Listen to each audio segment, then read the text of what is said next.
Hi friends, welcome to my channel that Sridivya vlogs. నా పేరు Sridivya.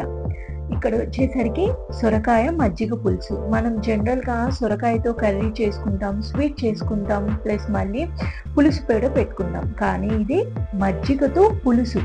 So చాలా క్విక్ అండ్ ఈజీ రెసిపీ. ఈ సమ్మర్లో ఇలాంటి రెసిపీస్ చాలా బాగుంటాయి. ఒకసారి మీరు ట్రై చేయండి.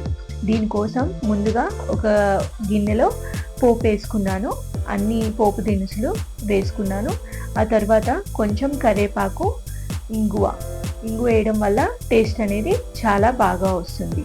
ఆ తర్వాత ఒక సన్నగా తొరిగిన ఒక మీడియం సైజ్ ఆనియన్ అనేది సరిపోతుంది.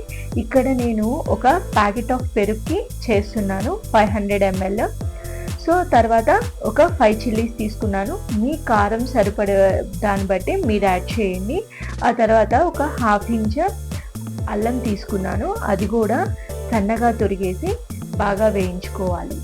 ఆ తర్వాత కొంచెం మగ్గిపోయిన తర్వాత మాత్రమే సొరకాయని బాగా తురుముకొని ఆ తురుము వేసుకోండి. మీరు కావాలంటే సొరకాయ ముక్కలు కూడా వేసుకోవచ్చు, కానీ నేను ఇక్కడ సొరకాయ తురుముకున్నాను. సో ఈజీగా ఫాస్ట్గానే అయిపోతుంది తురుము కాబట్టి. తురుము వేసుకున్న తర్వాత మనం దీనిలో శనగపిండి అనేది యూస్ చేస్తాము. సో 1 టేబుల్ స్పూన్ శనగపిండిని తీసుకున్నాను. ఆ శనగపిండిలో ఒక గరిట పెరుగుని మనం పెరుగుగా వేసుకోవచ్చు, లేకపోతే కొంచెం చిక్కటి మజ్జిగగా కూడా చేసుకొని వేసుకోవచ్చు. సో అది బాగా కలుపుకోవాలి. కలుపుకున్నాక ఈ లోపల కుక్ అయిపోయి ఉంటుంది కదా, సో దానిలో వేసేయాలి. వేసేసి బాగా కలుపుకోవాలి. కొంచెం శనగపిండి వాసన అనేది పోయి దానిలో కలిసిపోయేలాగా కలుపుకోవాలి, అంతే.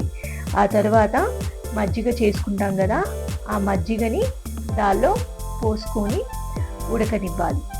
కొంచెం మీడియం ఫ్లేమ్లోనే పెట్టేసుకోండి.